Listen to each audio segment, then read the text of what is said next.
What's good, guys? Welcome back to another video. Today's Friday. Today's a news day. It's the end of the week, and the good news is that most likely we're going to get some high probability setups on crypto as well as some other assets. Now, specifically, we're looking at USD news and Canadian news today. So I'm going to talk about USD Canadian. I'm also going to talk about Bitcoin. And of course, I'm going to give you any other setups that are worth looking at. Either way, before we get into it, if you're new here, welcome. My name is Shwen. I've been publicly documenting these trade calls for the last year and a half. Every single day, if I do take a trade, I'm going to call it on Twitter, and I've been documenting the win rate. And so far, I am at around a 75% win rate. So if you're new to the channel, I'm right a little bit more often compared to when I'm wrong. So chances are you're in the right place. But with that said, let's get into the video. And we're going to start things off on Bitcoin by talking about yesterday's trade. I hope you guys watched the video. Overall, like this initial entry that I just kind of drew out, just for fun on the video, because like the setup was not yet validated at the time, but I did also kind of mention like, hey, it's not validated yet, but this is something around the lines of what you would be looking for. Well, guess what? That entry was, spot on. It almost got stopped out, don't get me wrong, but the target ended up hitting today. But either way, I personally did not take that trade because I was just feeling incredibly burnt out yesterday. I don't know why, but I was just incredibly burnt out yesterday. Like, I was trying to work. I was trying my best to do something on my computer, but like I just kept looking and staring at the chart, but nothing was coming. I did not feel like looking at the charts yesterday for, whatever reason. And so, I just kind of took the night off reading. So yeah, because I did not end up taking this trade, I'm not going to update the, win rate or whatever. So don't worry. But either way, like, I hope you guys watched the video and you guys took advantage of it. Either way, let's get into the actual daily setup for today. Now, taking a look at the daily buys, obviously we're looking bearish, and so we're going to be looking for a short. And over here is still like the final target that, I don't know if we're going to hit this week, but this would be the final liquidity point where this down move will be kind of concluded. What do I mean by that? Well, it has to do with a draw on liquidity. So let me just give you a quick masterclass in what is a draw on liquidity. Now, the draw on liquidity is essentially a fancy term to say that where do I think the price is going to go? Because at the end of the day, every single move in the market has some sort of objective, right? You're not just going to go up for the sake of going up. You're not going to just go down for the sake of going down. Why are you going up? Where are you going up to? And so that is the question. This is one of the ways that I was able to identify that. I don't know if you guys were watching my videos from, a couple of months, like starting a couple of months to maybe 3 months ago, but I was mentioning that, yes, we are in a temporary uptrend, right? At the time, everyone was really excited because we went from like 62,000 all the way up to $76,000 on Bitcoin over the span of a couple of weeks. But while I did understand that, hey, this uptrend, there are definitely longs that we can take within this uptrend. We can't be too excited because overall, Bitcoin is still in a huge downtrend on all of your higher timeframes, including weekly, the daily, and everything in between. And what happens when you're in a downtrend is that any sort of pumps are usually just cutting back into some sort of resistance level or some sort of a retracement level before you get trend continuation towards the downside. All right, that was the trend. If you guys watch my videos, feel free to drop a comment section down below. I have mentioned this multiple times throughout multiple videos over multiple weeks. And one of the reasons why I was able to identify that, well, it comes to understanding draw on liquidity, right? Okay, when price is pumping, you got to think one level deeper. Where is price going to? Why is price pumping? And once you're able to see the reason, well, you're coming back into some sort of a higher time frame fair value gap, which is, a PDOA, which is just another fancy term for a resistance level. Then you start to see that, okay, yes, Bitcoin's pumping, but like, you can't really get excited over this. And so same thing here, right? As price is dumping, well, got to think, where is price going to? What is price trying to do? And immediately my eyes were drawn to this liquidity point, this one, and this one. Now, obviously, when you have 3 liquidity points tied very closely to each other, more times than not, the correct decision is to use the one that is the most extreme, right? To use the one that is the furthest away.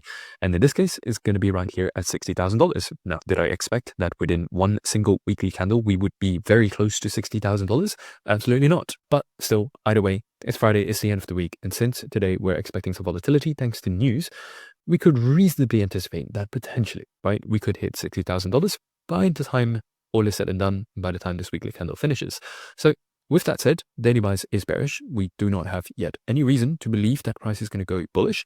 And so we're just going to base our trades today off of that very simple fact, which is, all right, we are looking for dubs. And where are we going to look for them? So well, that's where we start getting into our middle time frame. Now that we've used the higher time frame to determine direction, meaning, all right, today we should definitely go short.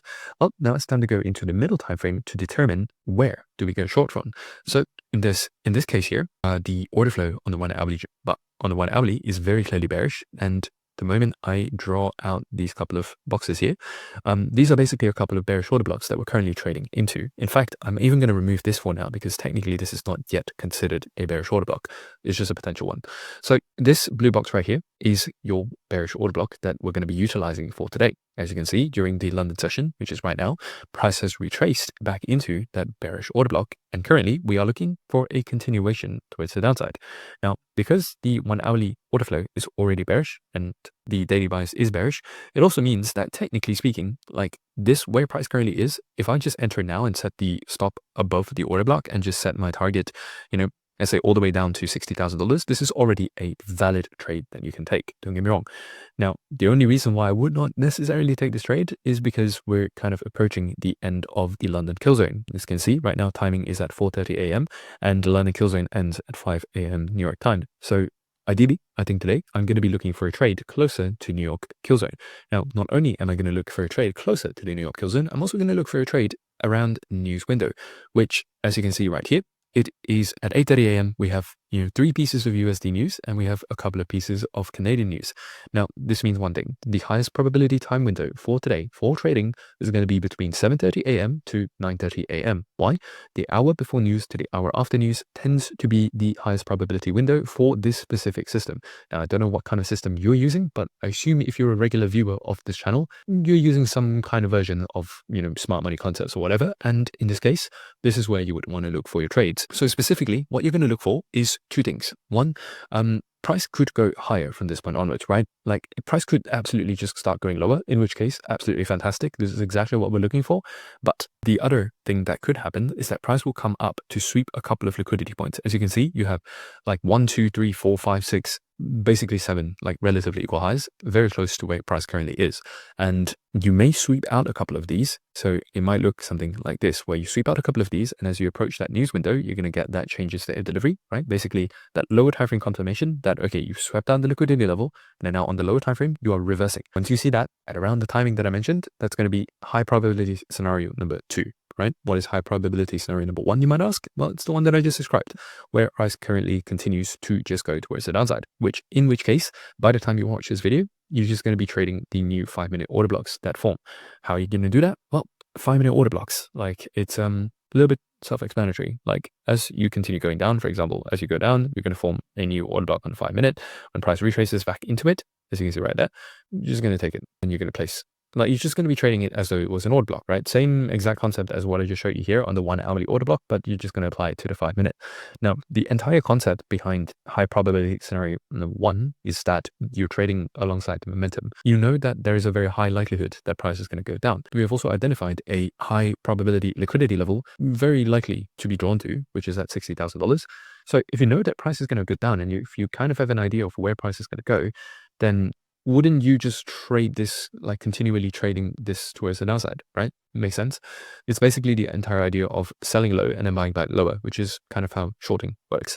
And a lot of people tend to have a misconception when it comes to momentum trading, because if they, kind of miss the initial entry, it feels like, you're too late. But the reality is, if you know that price is going to go this way, and as long as price action continues to put in structure and order flow that is going down, you can just keep trading it towards the downside, right? I could realistically, like if there are 5 bearish order blocks that form on the way to $60,000, I could take 5 separate trades on all of those order blocks, and I would make, theoretically speaking, 5 to 10 times the amount of money compared to if I just take a singular trade, right? This is how it works.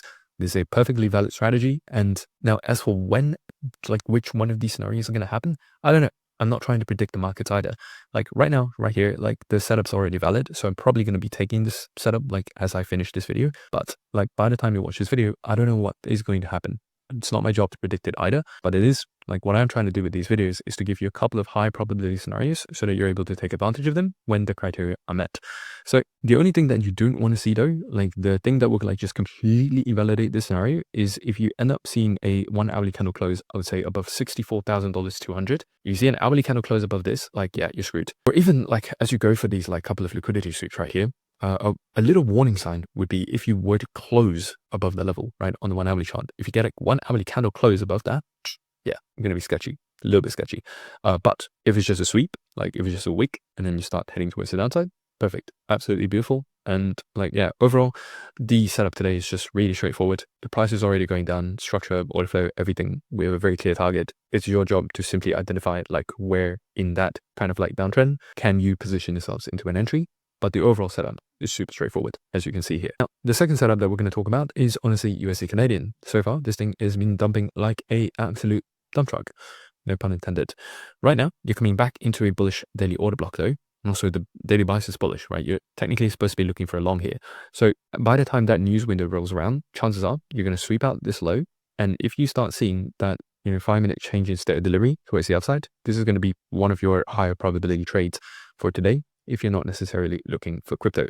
Now, because our daily bias is bullish and because we're looking for a bullish trade, it stands to reason that we don't want to see a 1 hourly candle close below 1.388.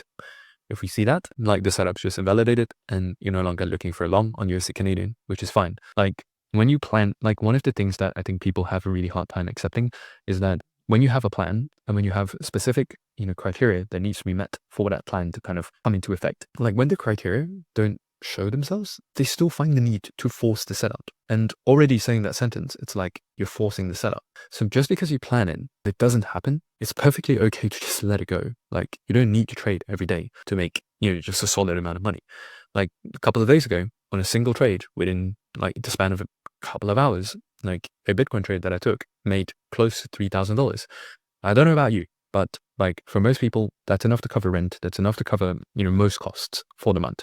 Unless you're staying in somewhere like New York City or it's like some super stupid expensive place, which technically Seoul, South Korea is pretty expensive, but still in that singular trade, right? It's not like if I tell people that, hey, I made $3,000 this week, most people are not going to assume that it's all coming from a singular trade, right? $3,000, or you split it up by 5 days, or you work for 5 days. So your average, the average amount of money that you make from trading each day is $600. Yes. The average. That's also not like if you start thinking about it that way, and if you start thinking about trading in a way where you're clocking in and clocking out and getting a a consistent level of pay, it's just not how it works, right? There are going to be days where the setup is super clear and everything's gonna like all the stars are gonna align. Those are the days where you take in like just go hard on the risk, right? Risk a little bit more, and then you get a big payout out of it. And you could not trade for the rest of the week and you'll still be fine. Right now, obviously, you don't have to just take one trade a week. Obviously, if, all 5 days of the week gives you conditions where your setup is present, the environment, the market conditions and everything are absolutely aligned. Absolutely. Go for it. Trade all 5 days in a row. But like just because I give you a plan, it does not play out or like it gets invalidated means that it is perfectly fine to just walk away. Because if you try to force something, like you're essentially just asking to lose money. You know what I mean? Like we do this without even thinking like, oh yeah, if I do this, I'm essentially just asking to lose money. And once you think about it that way, then it becomes a little bit easier, I guess, to not try to force trades. But with that said, if I do take any trades today, I'm going to post them on Twitter. I'm going to go for a nice little sunset hike later, just to kind of like decompress. I have been feeling a little bit burnt out recently because of a lot of software that I've been building for the existing, Bootcamp and Blueprint members. But so yeah, just going to take some time to kind of decompress, have a nice pizza.